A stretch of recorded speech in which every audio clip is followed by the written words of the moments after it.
Ladies and gentlemen, this is the end of a long night with stlouisaugust.com, and you've been having this experience with Ringwise Video. We're here up in the, this is Louis Reed's office, and we're going to take a few minutes with one of the illustrious St. Louis natives, of course, the one and only Cedric the Entertainer. How you doing, Ced? I'm all right, brother. Good, man. All right. Listen, man, what'd you think about this event? I mean, how did you get involved with it, with this particular event? Well, I mean, for one, my manager and partner, Eric Rohn, who's very involved in the city, you know, is in great friends and in contact with, you know, the board president, Louis Reed, and they wanted to bring me in, and you know, it was an honor to be here. I mean, you know, young Devon is a great, you know, champion boxer, and then, you know, emerging superstar in the boxing world. So, you know, to be able to bring boxing to St. Louis, and then to, you know, be able to represent it in a way where, you know, I'm an ambassador for the city at all times out there, you know, nationwide and abroad, you know, internationally. So, you know, I just wanted to be here and, you know, show some love and show some support, and I was excited about being here. Glad to be home, man. Yeah.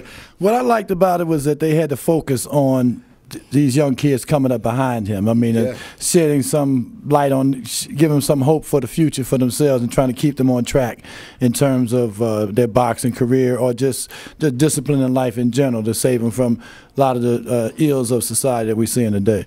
Well, I mean, I think that's also a very great start to his career as he continue to rise, is that, you know, his charitable nature, the idea that he is bigger than just, you know, the sport that he is participating in, that he thinks larger than that. He thinks and understands his impact on the younger kids who see him and already aspire to reach some of the heights that he's had, and for him to be able to want to give them some things back. He said that up there very eloquently tonight. I thought it was very great that, you know, he was a, you know, a kid who grew up very poor in the slums, and, you know, could have been lost, and, you know, and without boxing and without, you know, the opportunity of finding the discipline and the science of it, that he could have been at 23 on a totally different path.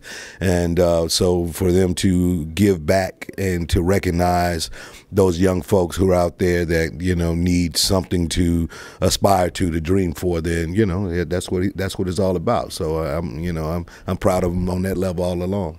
And I happened to meet him shortly after his victory, and just so happened it was in the laundromat in the hood. And I was shocked. You was doing whites. Right. Yeah. He was getting something out the drug. Yeah. He was getting laundry. But, I mean, I met this guy, and I'm like, I mean, his humility.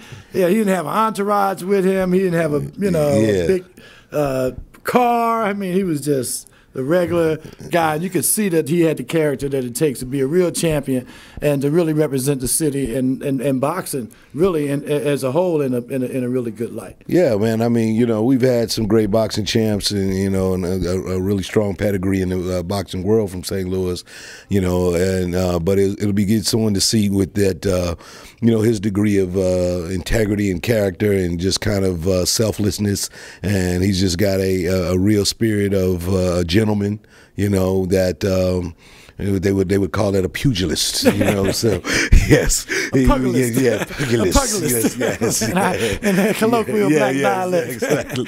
But, yeah, that's great, man. Well, you know, in that vein, I definitely want to give a shout out to you, yes, sir, and to Eric Rohn.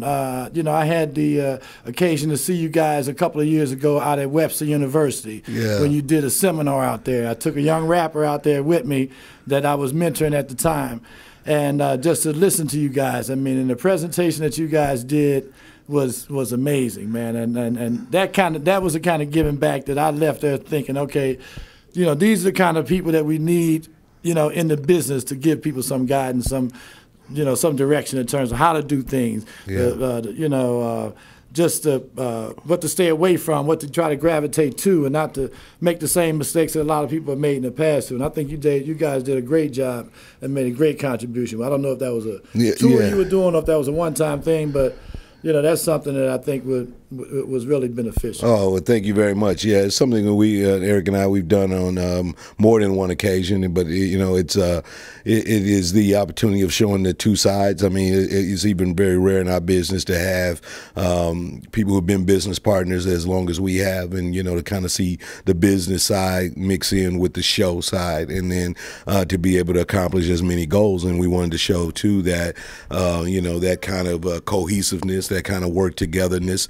Is also very important to getting the job done. Everybody can be, mountain if they choose to, and just decide to, hold up their own banner in life. But and then it's great if you can find a helpmate and somebody who has goal oriented and driven and teamwork, and you get the job done. And you get them championship rings, man. So that's what we try. That's what we try to do. A great 1-2 punch. I have to tell you, man. I'm proud of you, and want to be like you when I grow up. All right, brother. All right, Cedric the entertainer, and he's the entertainer because he's good at a lot of things. Yeah, man. That's right. All right, man. Thanks a lot. Appreciate the interview. Brother. We'll see you at the fight. All right, I'll probably get you again then. All right. All right, ladies and gentlemen, we out of here.